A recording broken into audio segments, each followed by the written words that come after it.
I realised on the previous videos the sound quality is pretty rubbish, so hopefully this is a bit better. It doesn't help that I'm trying to talk softly. But night one, I've just finished putting her down to sleep without breastfeeding. Well, that was the intention. It took about an hour and a half, and there was lots of screaming, lots of me thinking, am I really ready to do this? You know, maybe I could just carry on until she's ready to stop.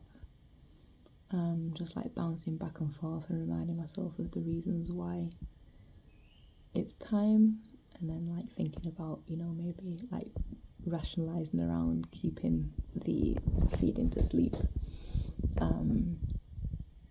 going.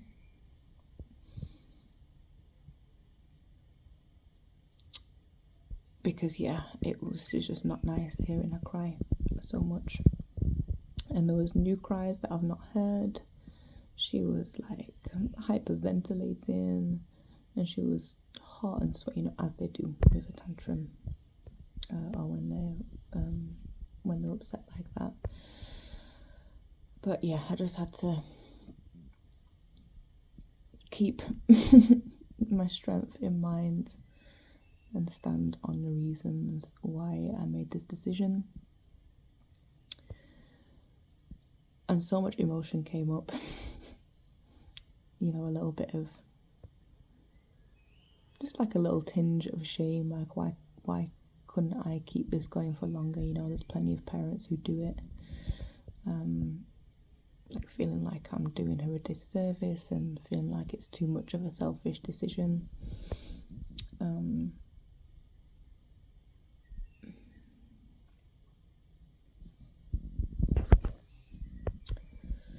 And just wondering kind of what happens after she is weaned, you know, like, because I know that she doesn't need it.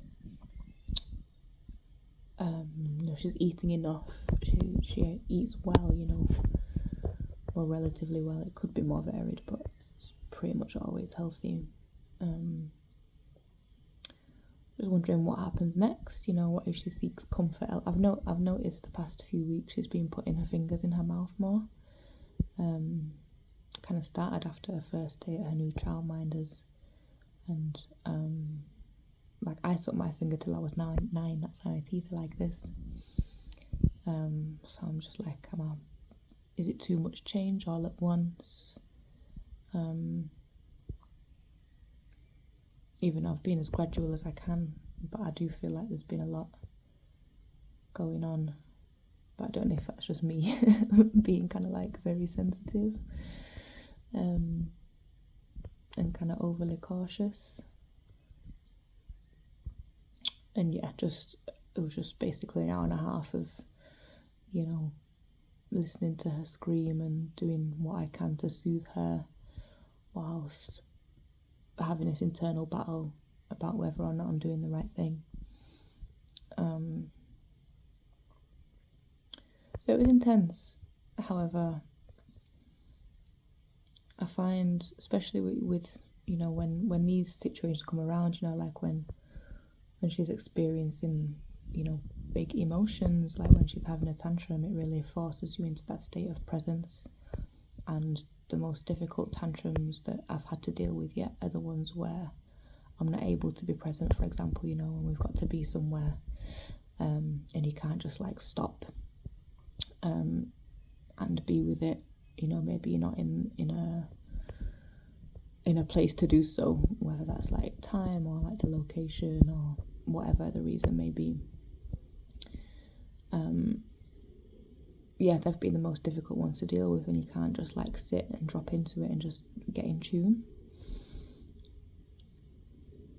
Like, I don't find myself getting triggered by her big emotions most of the time. Again, it's when, you know, there's somewhere to be, or like, you know, I'm just in the middle of doing something and I just don't have the space, or I'm not regulated.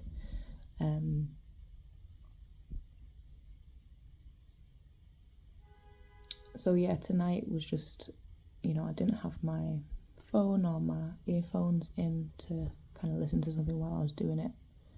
I just wanted to be as fully present as possible. So she was exhausted. I messed up really because we were outside in the garden for a little bit and came up, and I planned to give her, she kind of has her meals like throughout the day. She has them like bit by bit throughout the day most of the time. She'll eat one part of the meal, and then she's not interested, and I'll give her, she'll eat another part of the meal. So she had like part of her dinner before we went outside, just some potatoes and a little bit of salad. And then I was planning to come back upstairs and, put some black-eyed beans on for her and some more veggies, and give her some yogurt before bed. And we got upstairs and she was like, "Mummy, sit down." I was like, okay, I could do with a sit down for a minute. And she was asking for booby. So I thought about it. I was like, just figuring out how to approach it. So I decided to give her some boob. I thought maybe I can give her some now, and then, I won't give her any when she goes to bed, because I'm still not fully comfortable with the idea of her going to sleep without any breast milk in her body, because I know that, it's good. It helps them sleep. It helps them produce melatonin, and, it makes sure there's something in her belly, something nutritious and, liquid in her belly, so she's hydrated and just as full as possible before going to sleep, so she sleeps better. So I was like, okay, let me give her some now, and then I'll put some food out, and we'll go to bed. Plan to be in bed by 8, because she decided to, well, you'll see on the previous video that she didn't really nap. She napped for like 15 minutes in the car and then was up again when I tried to put her into bed. So I was like, okay, 8 o'clock she'll be in bed. So yeah, about 7 o'clock, or just before 7, that's when we sat down on the sofa. I gave her a little bit of boob, just like 5-10 minutes. But in that 5-10 minutes, she fell asleep, and she was still, fully clothed in, her dirty clothes from playing outside. Hadn't brushed her teeth. Needed to do all of that.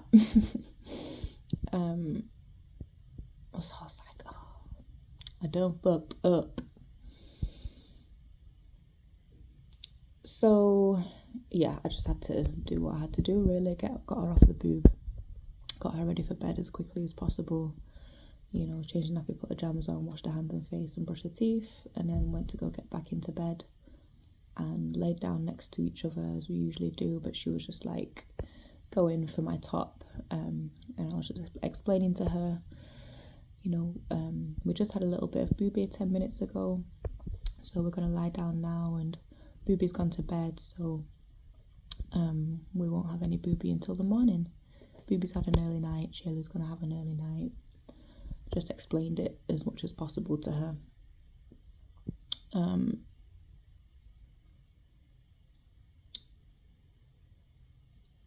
And she was fussing a little bit, just kind of like flaying around and going, meh. Roll over and kind of like claw at my top and try and pull my top up and top down. I've got this on, which I can't get from the top, but it's cropped, so she could get in from the bottom.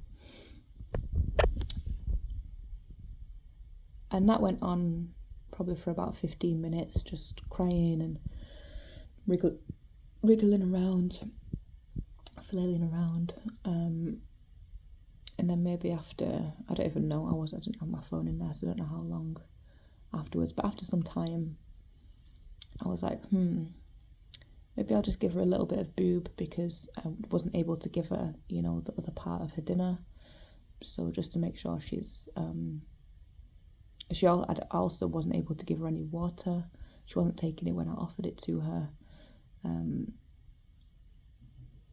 So just to make sure she's hydrated and, she's got a little bit more in her belly. So I was like, okay, let me just feed her 5 minutes each side, 2 to 5 minutes each side, and then take her off. So that's what I did. And her eyes were closed throughout because she was so exhausted. And then she, like, again, when she started feeding, she was like breathing deep, like it sounded like she was fully asleep. I nursed her on each side until I could tell that she was kind of like just dry feeding, so not getting any milk, just kind of like suckling for comfort. And that's when I either switched sides or, took her off. But then when I did, it would start again. She was like, trying to pull up my top and kicking and flailing around, crying. So again, maybe another period of time passed, maybe like, I don't know, 20 minutes, 30 minutes, where I was just trying to soothe her. I would pick her up and try and rock her. I would sing to her. I would be stroking her back in big circles, shushing, going shh very softly. And she would settle down. I think she settled down maybe like 2 times just from me soothing her. But then again, when she'd settle down, she'd try and get into my top, and then when I would stop her, then it would start again. So that cycle just kept going on and on for like an hour and a half, until eventually I think I did another round of feeding again, about 2, just until I could tell she wasn't drinking anymore. So yeah, between 2 and 5 minutes each side. But yeah, so again, as soon as I took my boob out, the cycle continued. So yeah, that went on for like an hour and a half in total, but eventually she fell asleep, laid across my knee, and I was cradling her, just rocking side to side, just saying some mantras and affirmations that I say to her daily.